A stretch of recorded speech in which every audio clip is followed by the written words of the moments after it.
3rd down and 5. Play action. Burton took a shot as an open man. Hawks for a touchdown! Number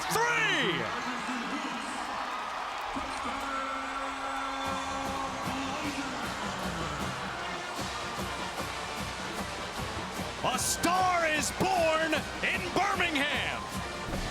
And that star joins us right now, quarterback Ryder Burton from UAB after a massive win over number 22 Memphis this past week. And Ryder, first, thanks for taking some time. I know your cell phone's probably still ringing off the hook after an incredible upset this past weekend. What have the last few days been like for you as you take over the starting job for this matchup and then, of course, have the success that you did on Saturday?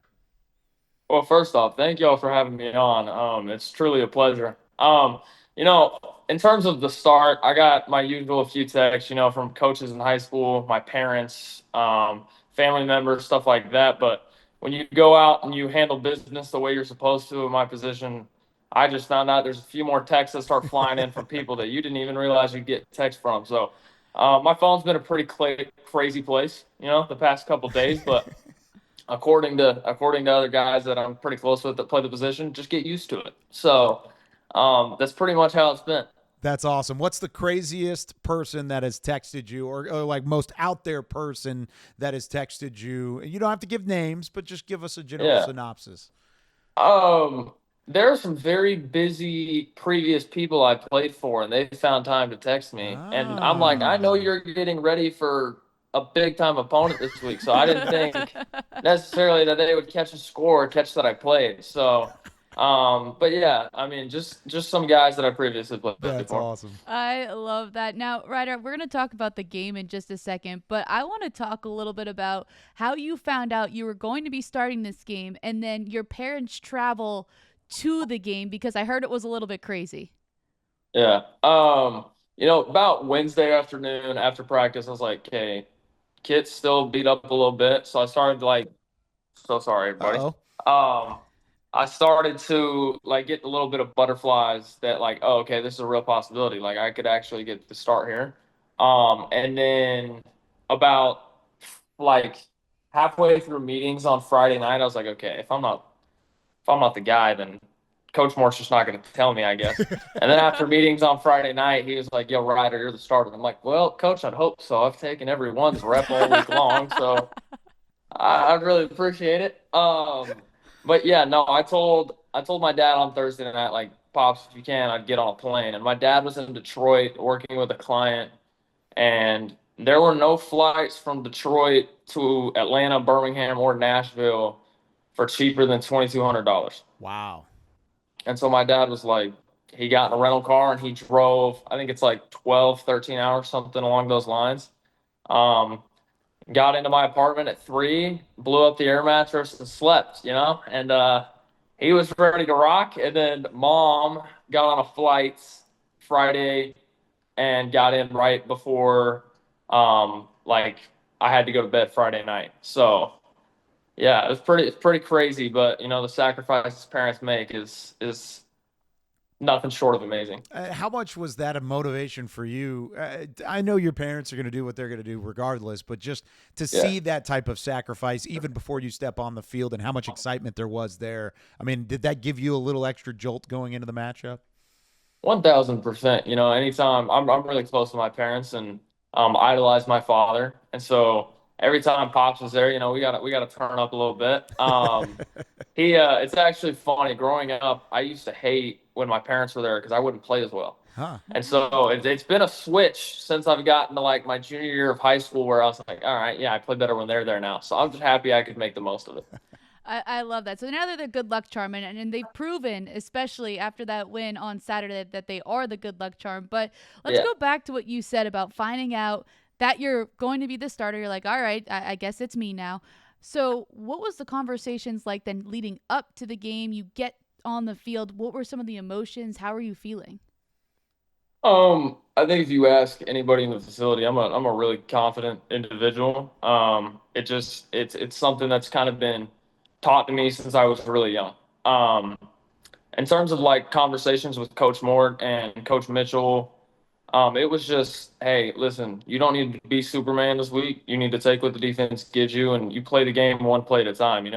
I played well, but there were still some plays that can show some growth. And I feel like, yeah, I didn't make the best of those plays, but I bounced right back every time there was something that I could do better. And I think that's what truly shows the colors of a quarterback at the end of the day.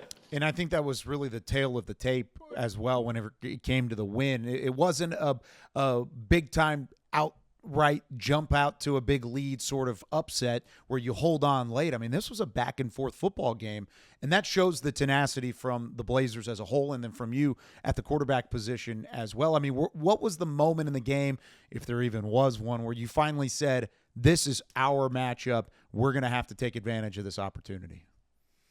I think when I hit strap on the seam in triple coverage, on that 3rd and 8, I was like, all right. I was like, we got a chance to put the lights out. Now, we liked the TV ratings to get up a little more than I would have.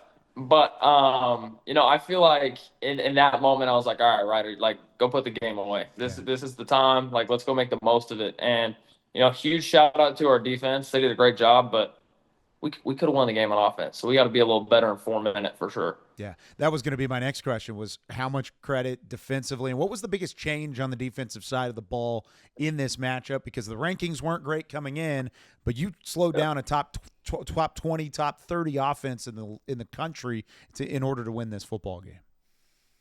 I think people just played loose, man. Like, I think it's the first time everybody just cut it loose and said, let's go play ball. Yeah. You can get wrapped up in the X's and O's and everything like that. I'll be the first to tell you, I am the X and O guy. Like, I live for it. But I feel like our defense just flew around on Saturday and played with a looseness and an aggressiveness that we've yet to see all year. And that's the defense I played all camp. Like, I was walking up and down the sideline, dapping up defensive guys, and I was like, bro, this is who I remember from fall camp. This is the defense that I was playing every day, because they gave us some fits in fall camp. And so I was just extremely grateful for those guys, their preparation and their work and how they played their tail off on Saturday. I mean, it makes a quarterback's job a lot easier. How can you take this freeness that everybody played with on Saturday into the rest of your season? Like you said, you saw it in fall camp, you saw it again on the weekend. So how does it continue the rest of the season now? I think Coach Mort does a great job of this. So much you can get locked up in winning and losing, right? But at the end of the day, it's like the cards are going to fall where they're going to fall. All you can do is prepare. The scoreboard is not a controllable outcome, right? There's just things that can vary the scoreboard. You can't control the refs. You can't control certain circumstances. Like, there's just things you can't control. And Coach Mort does a great job of being like, we'll play with relentless effort. We're going to be as physical as they come. And you're going to play north and south as a ball carrier and finish with a +2 mindset. And he's like, the cards are going to fall where they're going to fall. And I think that creates a mindset of us where it's like, we're going to go play for 60 minutes. And our whole mantra this past week was that 1998 Arkansas team where their mantra was 40 minutes of hell. Like, that was our calling card this week. Like, we were gonna play 60 minutes and see what happens and let the cards fall where they fall. And so when that happened, I feel like it just loosened up the guys, and I think we'll continue to carry that going into the rest of the season. It was certainly one of the more entertaining games to watch all year long, and it was certainly one that I will never forget, watching that one unfold and how it went. I know you'll never forget it as well. Ryder Burton joining us here on All-American. Ryder, congratulations on the win. Thanks again for joining us, and good luck the rest of the year, because you got a whole lot left in front of you, both this year and then throughout your playing career as well. Thank you. Thank you so much for having me, everybody.